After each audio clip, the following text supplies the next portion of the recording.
I have no control. But to go from being someone who's so controlling over their time and what they do to having zero control, that was my biggest struggle after having kids. Unlearn and relearn what productivity meant.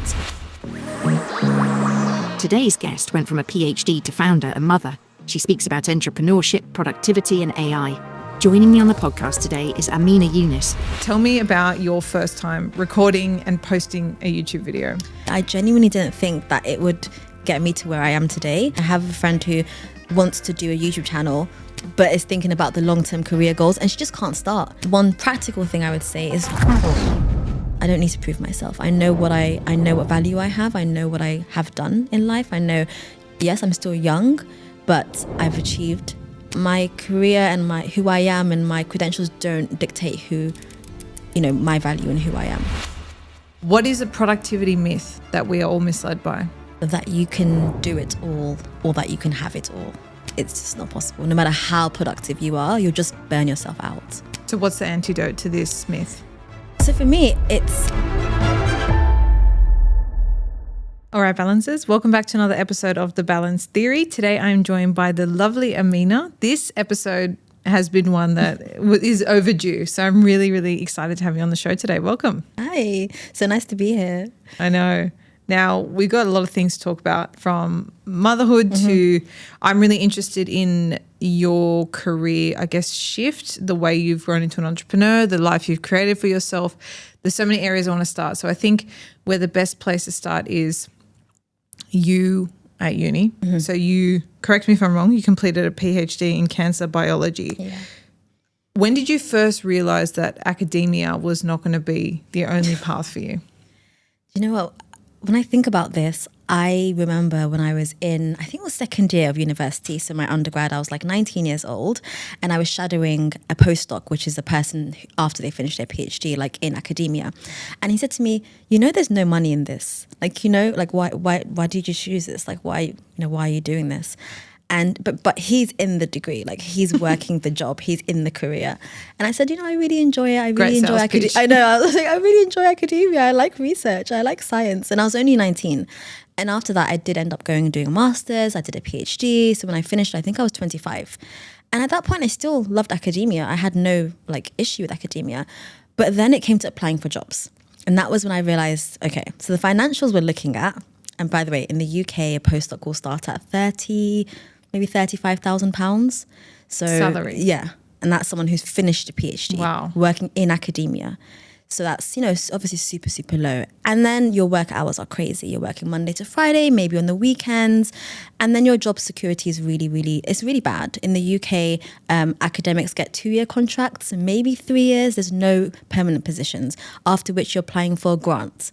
So you're constantly having to get money for your job, essentially. Wow. I thought, this is not the life that I want to lead. As a woman, as someone who wanted to get married and have kids, I just thought this isn't a career that I want to be in. And all the women that I'd see in that career were either unmarried or no kids, didn't care about the family life, just wanted the career. And I was like, that's not what I want. I want the balance. I want both. So that led me down to going into more teaching and education. So I started a kind of balance between teaching and research. So I was doing half the week of teaching and half the week of research. Teaching at uni? Between uni and a school. Yep. So it was 1 day in the university. It was a really special program. 1 day university, 2 days of school, and then research. So best of everything. But that was only a 3-year program. So when I finished that, then it was okay, now what? And that's how I ended up as an entrepreneur, because I started a YouTube channel, and we can talk about that later. But that's when I realized I'm not going to get what I want from the balance of life, the financials I'm interested in, the lifestyle I want. I'm not going to get that in academia. You know what's I'm now reflecting on as well, because I did the same thing. I kind of jumped into law, got my law degree, went into a firm. It's really only once you're at that point where you're I'm going to get into the workforce now, that it kind of, the reality of it sets in, and it's so wrong. It's almost you should have visibility over what the industry, what your job, what your life is going to look like before. It's almost you're robbed of the truth of it. It kind of feels like that sometimes. Yeah. So for anyone listening who's studying, try and get some, I always say when people who are at law school or they're listening or they're studying anything, try and get some parallel real world experience, because it, like academia, even in the legal sense, is so different from practice. I almost think I could have gone straight to working for a law firm and learned what I needed to know there and skip the whole, university thing. But that aside, that's just a personal anecdote for me. How did you feel making your first YouTube video? Because I'm sure you get this a lot. Yeah. I always get people asking me, like, what are some tips for starting a podcast? Should I be on YouTube? Like, tell me about your first time recording and posting a YouTube video. Do you know what? It's so different now, though. Like, I started in 2016 or 2015, I think it was. And back then, it wasn't really a career. It was just, we want to have a bit of fun with it. We like makeup, we like hair, we like fashion, we like whatever. Let's just talk about it. So that was where it came from for me. It was just, I'm in the lab. There's no one that's speaking about the lab stuff and like the science and the education. So let me show what I do in the lab, because I thought it was really cool. And no one I knew was in the lab. Like, none of my friends were doing any research stuff. Everyone was either doing like medicine or kind of more traditional sciences or accounting, finance, that kind of stuff, law. I just picked up the camera one day. I got a G7X and I just started recording in the lab, like literally as easy as that. And I didn't think anything of it. I genuinely didn't think that it would get me to where I am today, because it wasn't that back then, And I think if I was to tell anyone now, I would say, don't think of the future of what it could be. Just think about what you enjoy about it now. Because if I thought about it as a career back then, I wouldn't have been where I am now, because I would have been too strategic with it. And I've seen that now. Like, I have a friend who wants to do a YouTube channel, but is thinking about the long-term career goals, and she just can't start because she's constantly thinking like, it has to be perfect and it has to look a certain way, and I need to look a certain way and speak in a certain way. And I think just have fun with it, and that you'll find your niche and the audience will find you and love who you are. So that's my advice. I think it's almost better that you started in a bit more of a fun way, because you do put so much pressure on yourself, and you absolutely do hate the sound of your own voice. Like, especially mine wasn't really like a vlog, right? It was more like sit down, me talking to camera. It took me 10 times to record the first episode. I was overthinking it because I had a concept, but it wasn't so much a business. But absolutely, like, the more I thought about it, the longer I stalled and delayed it. So kind of talk to me about your YouTube journey. Like, at what point were you like, wow, this is getting a lot of traction? At what point did you pivot and start going into niches? Like, it's always really, like, you don't often get to hear people explain, the growth and the story behind it. So I think for me, when I finished my PhD, I was no longer in the lab. So that was where I was kind of forced to think what's next, because now I don't have the lab to record in, I don't have that content. I was doing weekly, it was called weekly PhD vlogs.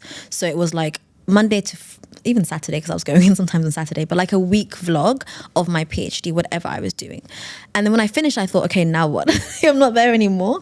And then I started thinking about the questions that people were asking me in my comments. How did you apply for a PhD? How did you get into university? Or like, how do you write a good essay? People are asking me these questions all the time. And then I thought, why not just answer these questions through videos? So then I started doing videos, how to write a good essay, or like how to write a good personal statement, or what not to write in your personal statement, things like that. And that was how I started, I guess, niching down into education and productivity. And then that's when the business started, because then people were asking me, look at my work. Hey, can I send you my essay? Can you look at my personal statement? And I was like, yeah, sure. And I would just accept it in my inbox. Like, if I scroll back to my inbox, there's so many messages there where I was replying back for free and just editing work, just for the fun of it, like genuinely for the fun of it. But then I got pregnant with my first child, and that was where I said, I actually can't do this anymore. Like, I can't sit around marking work on the side. And that was when I started, for fun. That's when I started the business and hired others to do the job, basically. Amazing. Yeah. You literally could never have predicted that. Never. Just from doing vlogs. I was forced into every next stage, basically. Or led, maybe. Well, divinely led. I didn't want to. I was like, sometimes you have to also just go with the flow and not go against it. I was, because of the position that I was in, I either quit doing what I was doing, helping students, or I said, what's another way around it? So it's being adaptable that I think I would really commend myself, and I'm grateful that I was adaptable. Yeah. And I said, you know what? Why not give this to somebody else? Why not start a business? Why not do videos about this thing? Don't just give up on it. Just try something else. Yeah. And if it didn't work out, it didn't work out, and that was okay. It's a massive testament, though, to you and your mindset, because you do have an opportunity at each of these moments. It's not to say every single thing you do has to turn into a business, but simply allowing yourself to explore it and try it and not have that pressure of, it has to become this massive thing or not. Like it also teaches you what you don't like as much as what you do like, if it doesn't eventuate. Yeah. I love that you bunkered down on productivity because it's such a cool subject. It's one I'm really personally being productive is a value of mine. It's something I'd like to optimize my time. I'm very considered and intentional with how I spend my time. So I'd love to know from the productivity guru herself, what is a productivity myth that we are all misled by? That you can do it all, or that you can have it all. If I'm productive, or if I wake up at 5 o'clock, I can get everything on my to-do list done. I can be with the kids, if you have kids. I can also go to work. I can also have a good relationship with my friends and my husband and my colleagues. And it's just not possible. No matter how productive you are, you'll just burn yourself out. So what's the antidote to this myth? So for me, and this is what's worked for me, it's understanding what my values are in life. So for me, I always say I have 4, essentially. It's faith in some capacity, family, so that could be my kids, my parents, etc. Relationships, so again, husband, friends, and then health, so my own, looking after myself. So if I've tapped into each of these in some capacity during every day, I'm happy. Sometimes health will be 1% because I walk down the stairs, and that's okay. And other times family will be 99% of the day, and that's also okay. But if I've tapped into every single bit, it's some percentage, then I'm happy. And I think I've realized that I can't have the 25% split for every day. It's just not possible. Yeah. And I think when I realized that, actually, especially after having kids, I realized that there's no way I can time block from 8 to 5 every single day. I just can't do that because I have a crying baby at some point. So, and I can't predict when that baby's going to cry. So when I say to myself, actually, you know what? If you are able to do X thing in the day that will tap into being healthy, that could be going for a quick jog or going to the gym for half an hour, then that's great. That's a great success. And that's how I justify it. And that's kind of how I've been going for the past almost 5 years. And it's worked for me. Yeah. Yeah. The name of the show is The Balance Theory. Yeah. So I have a theory about balance, which is actually quite aligned with what you've just shared. And it's basically, you've got 3 areas, health, relationships, and fulfillment. Yeah. But of course, like adding extra buckets such as faith and things like that make sense for the listeners or yourself is definitely the way to go about it. My intention with it was always that it was flexible enough that people can take it and make it make sense for themselves, because my pain point was I was chasing this idea of work-life balance. And when I really thought about that and what I was chasing, I'd never sat down to actually think about, what does this mean for me? And when I thought about that concept, it made me feel like A, work and life are separate. There's no combining of the two. And B, that there had to be this 50-50 kind of split. And it was just so unrealistic because I was spending most of my time at work. I was working in corporate. I constantly felt drained and overwhelmed. I felt guilty. I wasn't doing enough, but I, at the same time, was splitting myself in 80 different parts. Yeah. So for me, it really is quite similar. It's getting clear on, I call them your non-negotiables. Yeah. And this is not your 50-page ideal morning routine. It is the 2 or 3 things in each of those areas that if you can make a part of your routine, or if you can actually build your schedule, your time around those things first, then you will have your sense of balance because you're prioritizing the things that are most important. There's that saying, make the most important thing the most important thing. And this is your way of doing that, of saying, actually, my health is important. And because it's important, this is how I'm starting my day or finishing my day, whatever that looks like. Exactly. And based off of what you've just said, I actually kind of have to-do lists based on that priority, like the non-negotiables. So when I have my to-do list, it used to be 10 things long. And then I'm just sat there like, where do I even begin? Like, which thing do I start with? And you tend to start with the easiest thing, which is usually the least impactful thing.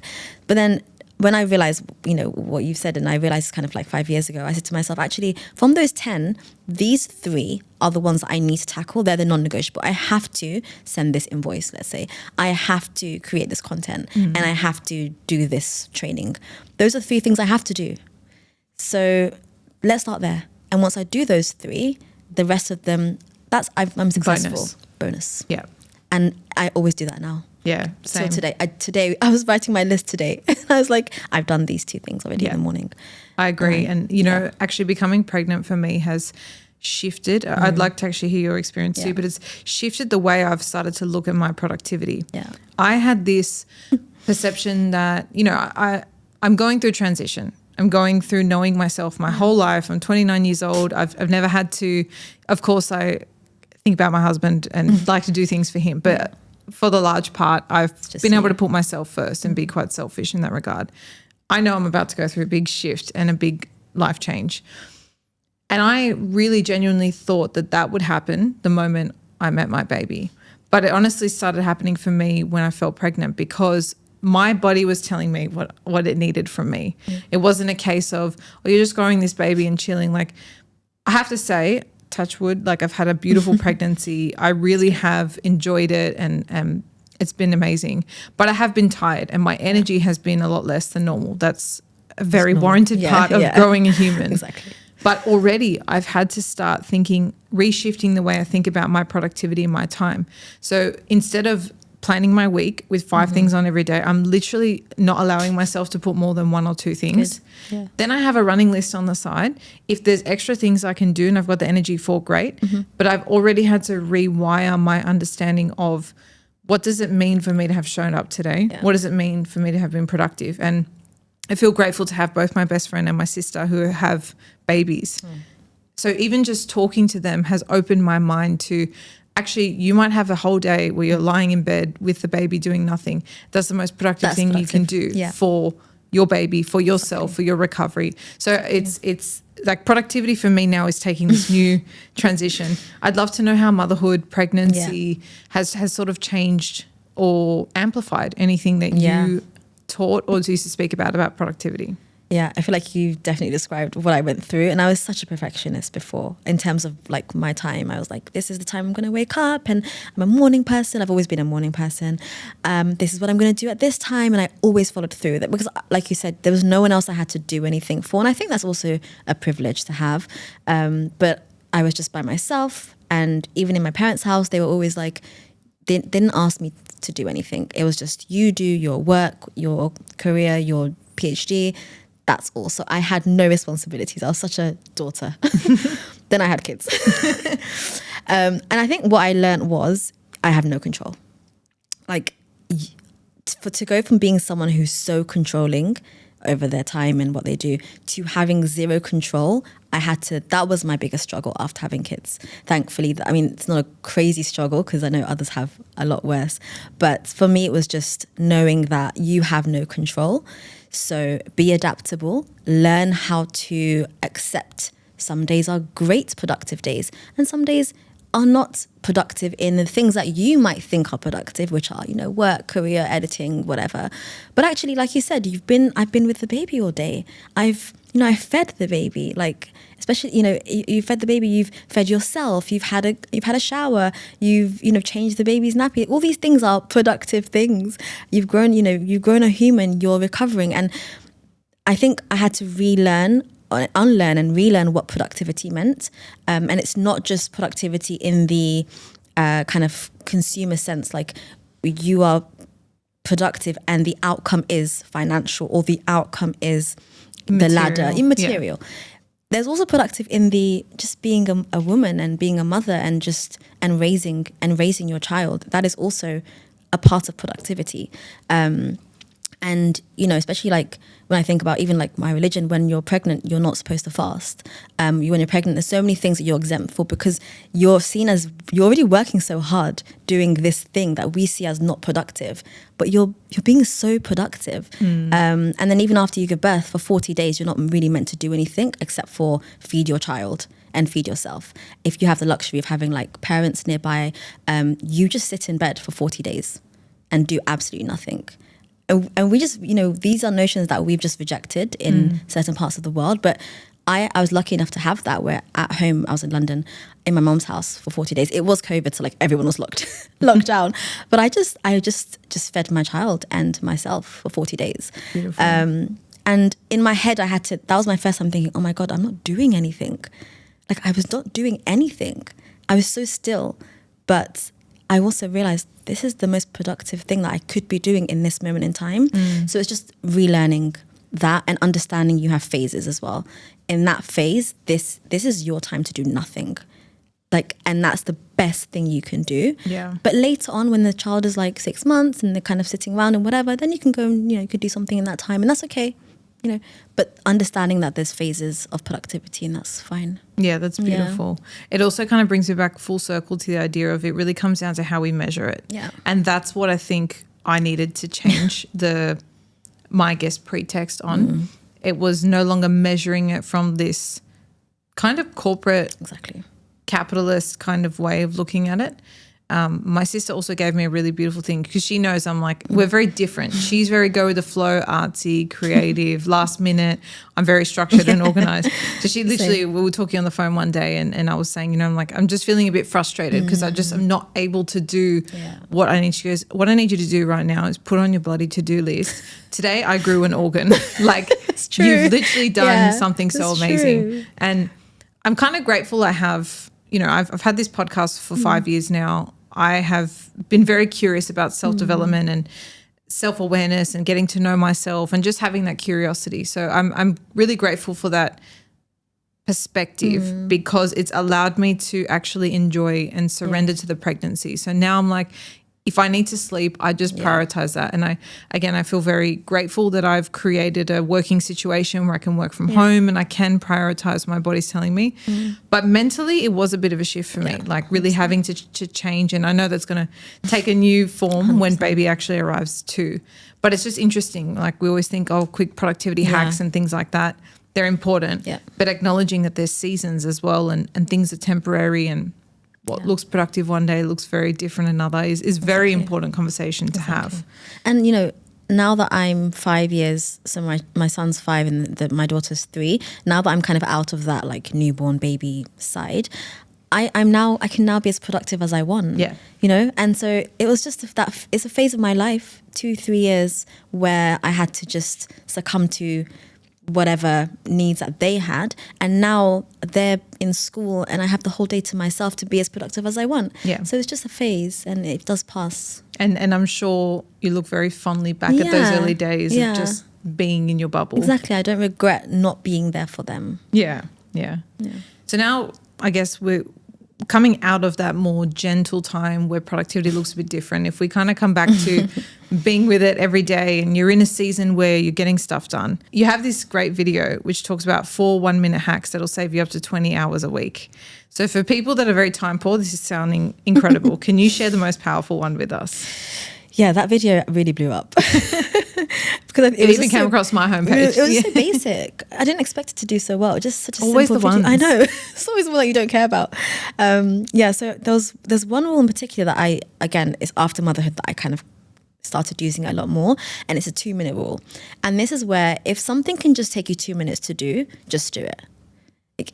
Don't think about it. Don't put it on a to-do list. Don't do it later. Just get it done. So that could be replying to an email. That could be just quickly tidying up the clothes that's in the corner of the chair. Whatever it is that you need to do that would just take you 2 or 3, few minutes, just do it. Yeah. And I swear it's changed everything. Because there's so many times that like I'll take my clothes off and I'll just chuck it on my bed when I could have just put it in my wardrobe. It would have taken less than 2 minutes. Yeah. But then at the end of the day, I've got this pile. Why don't I just do it? Yeah. And now I don't have a pile. Like I just put everything away. I do what needs to be done if it can just take 2 minutes.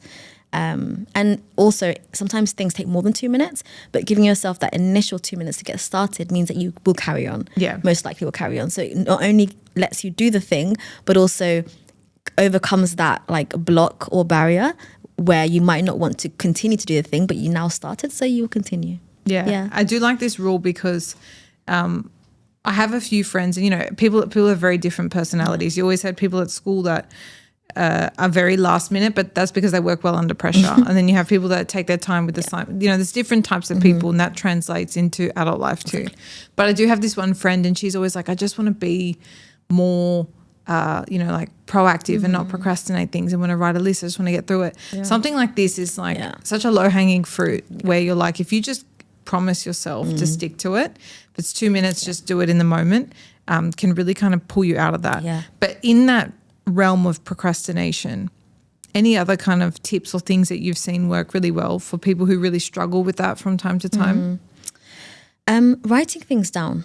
I think a lot of us now are very much phone, to-do lists on the phone, calendar on the phone, very technology. And I think, ultimately our brains are wired to remember. And there's research that shows that if you write things down, actually, physically write things down, you remember it more. It's in your memory, and then when you tick it off, it feels better as well.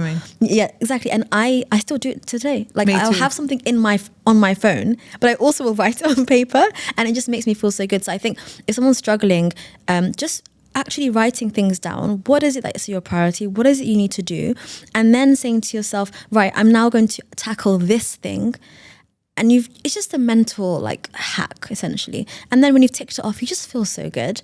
So that's what's worked for me. Yeah. Yeah. No, I say I'm very old school. I actually I have this planner. It's not dated. It's just Monday to Sunday every week.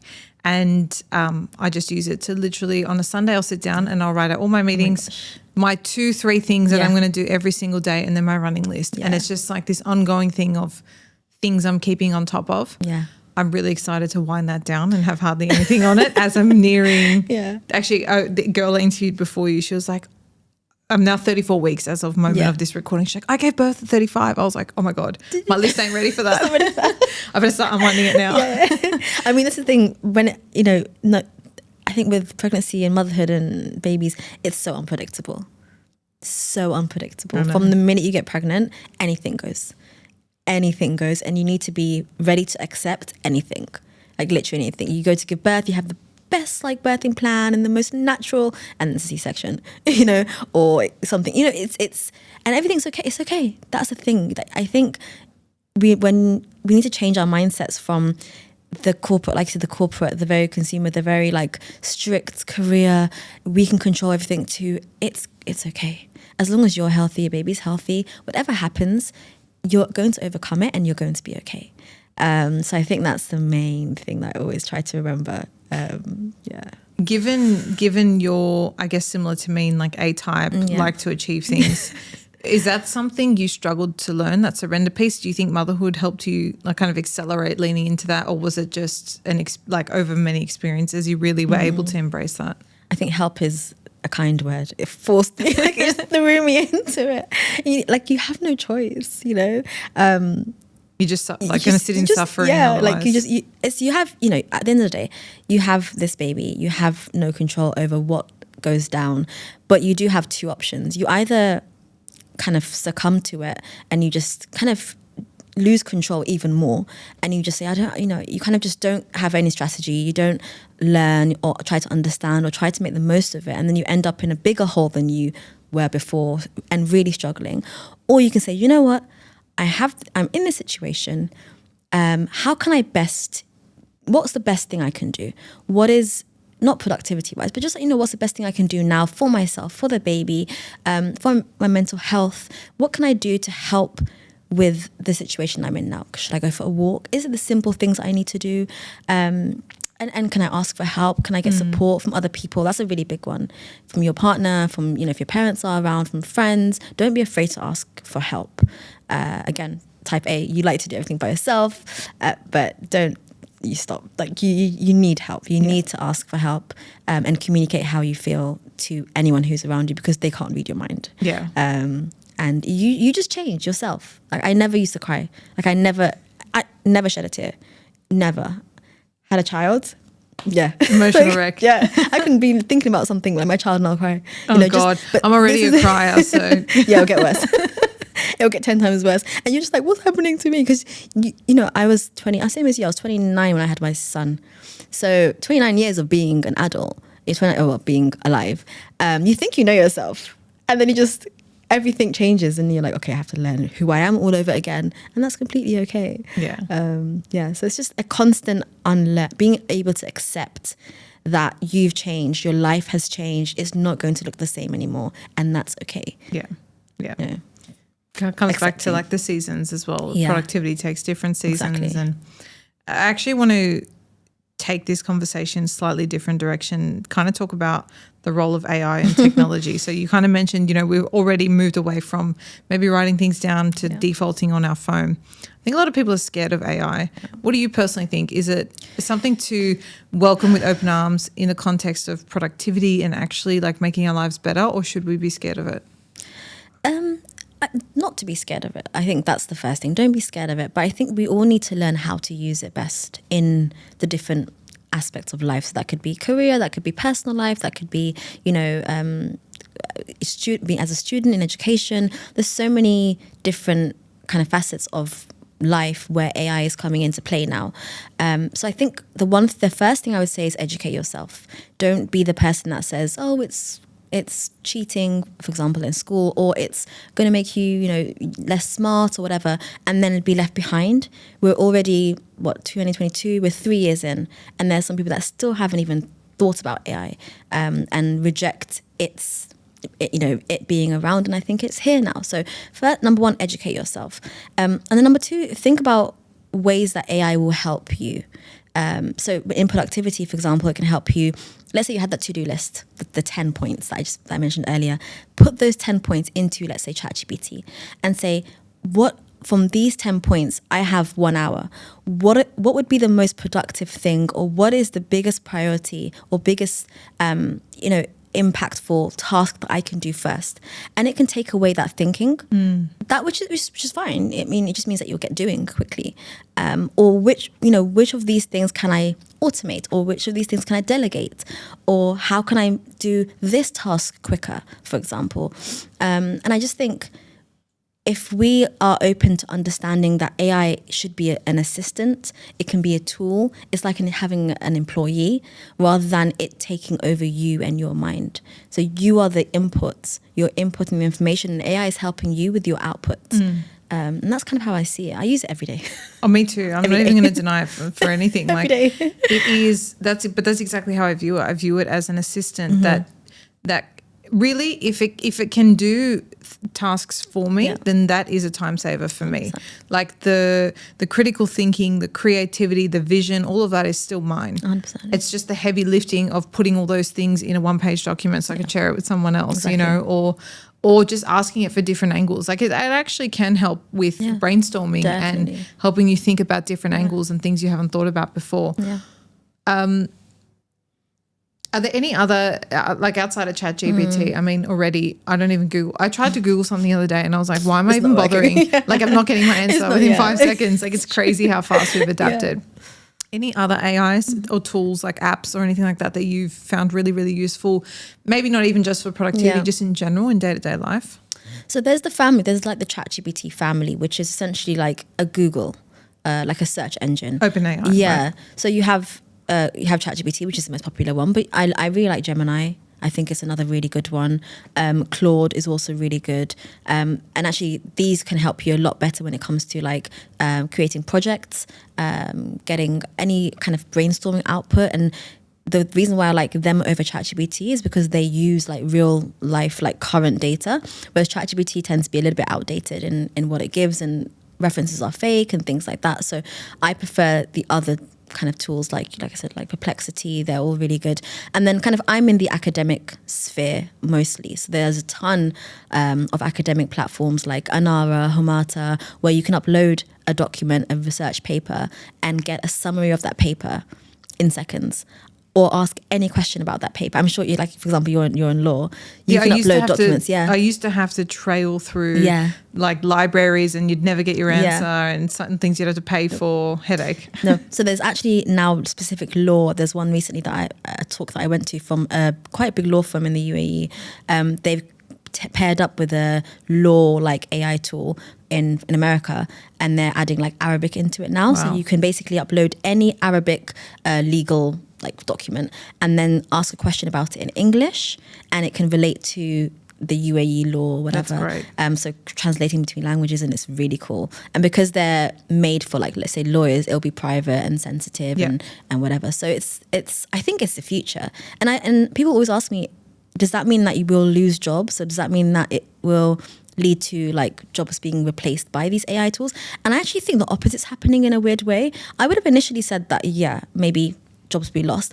But actually, because now we have AI, we can get more done. So now, rather than saying, let the AI do it, I might hire someone who is an AI expert or who is really good at AI to now do this different job, which they would use AI to do. Whereas before, it might not be possible to be able to, I'd have to maybe hire a specific person to create that image or video. But now I can hire someone who's an AI expert to create it with AI. So yeah, I don't think people are losing jobs. I think it's making more jobs. Yeah, and I think if anything, because it takes out a certain administrative, mental part of even what I do every day, it's freeing me up to do other things better.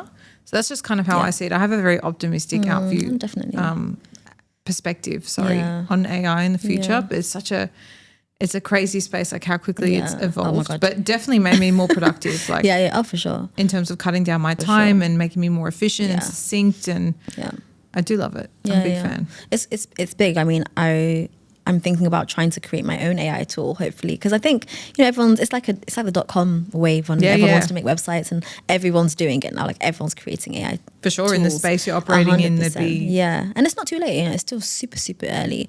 So I'd love to create my own AI tool, because I just feel like it would mean that I'm able to dictate what this AI tool does to help in academia, probably. Students doing, you know, their research or their work or their writing, and I think it'll be really cool. And the UAE, I'm not sure if you heard, but they've announced, I think it was like last month, that AI will now be a subject in every single school. Oh, cool. I didn't hear that. Oh, yeah, it was last week. It was big news that AI will be a subject in the curriculum as mandatory in every single school from, I believe, next academic year. So that's massive. It's the first country in the world to, you know, have something like this. So it just goes to show, if students and kids now are learning about AI and what it can do in coding and creating, that's the future. And being the UAE has, for me, it's the best possible place when it comes to AI. Especially coming from somewhere that's a bit more traditional. And when I was speaking to universities in London, they'd push me away. They were like, no, we're not interested. It's not ethical. And here it's like, come to this talk and, you know, come to this conference. And Dubai AI Week was like 2 weeks, I think it was like a month ago. It's just, it's the best place to be when it comes to, like, future and tech. It definitely, like I always say this about Dubai, I think people look at it as this luxurious, fancy place, and they really miss the heart of what it is, which is a hub of creators and innovators and people wanting to be progressive, and that is matched by the rules and regulations here that actually create that environment for it to happen. It's a really amazing place, actually, to expand personally, professionally, to connect with people that are on that level too. So it's definitely amazing. That is a massive advancement. For sure. Last question. Can you finish this sentence for me? One thing I no longer feel the need to prove is my worth in the spaces that I'm in. I think being in academia specifically and being in London, the UK, you don't necessarily see people that look like me, or even as young as I am, or even a woman, to be honest. A lot of the time it's older men. And there were many conferences I went to, many times I gave talks, and I just couldn't see anyone like that even remotely looked like me in a city, by the way, that's very multicultural.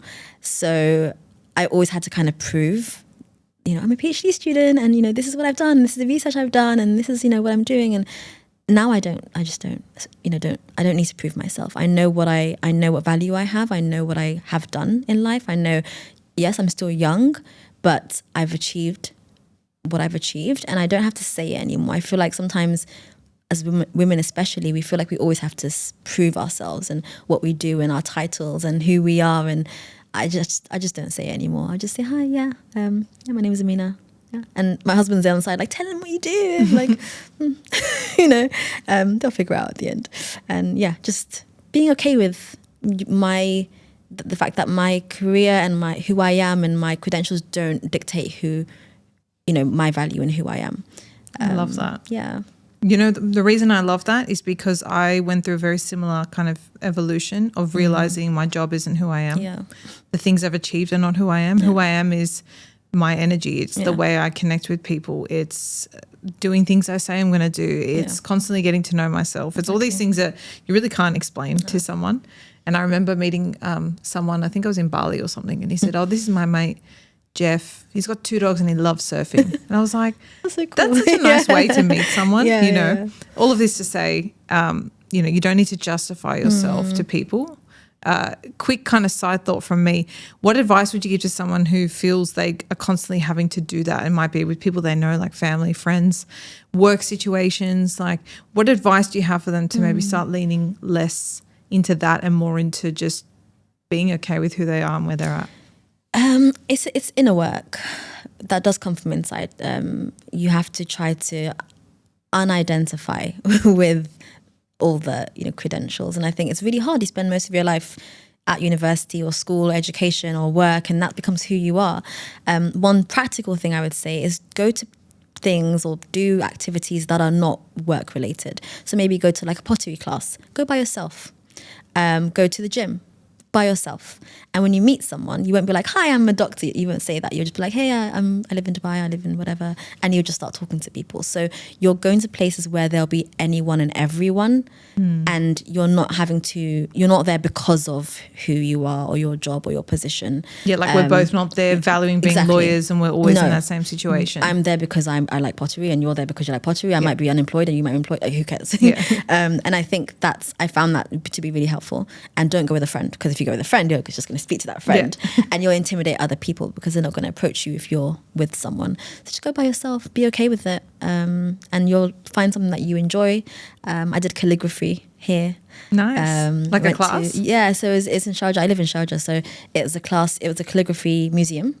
It's a free class, really cool, fully in Arabic. And I'm trying to learn it. And I'm just there like, I can understand. But I just ended up speaking to people next to me. I have no idea who they are. And it was just really fun. And we got to do some calligraphy. And they don't know who I am. I don't know who they are. And it's completely okay. Yeah, that's like a no agenda task. Like you're just going for the sake of enjoying. Yeah. Funny you said pottery. I actually did last year for about 6 months. I went to a studio, just got a membership, largely because I was spending so much money on ceramics. And I was like, girl, just upskill and like make stuff for your own house. And that was really fun. Just met people on like like networking without an agenda is such a nice thing to do. Exactly. And the only thing that matters is how good you are at pottery. Whether you can do it or not. How good I was getting. Or how good you were or want. But like that was the bar. Yeah. It's not what you do, how much money you have, and what is. Yeah, and that's quite nice. Yeah. It's quite a nice place to be. Well, Amina, it's been lovely sharing thanks for having an me. interview with you today. It's been an hour. It's been so fast. Yeah, I know, it's gone quick. It's been really nice chatting with you a little more about all the niches that make up you and getting to know you and your persona a lot deeply. So thank you for sharing your time with me today. Appreciate it. And Thank you so much. I look forward to staying in touch. Yeah, best of luck with the baby. Thank you.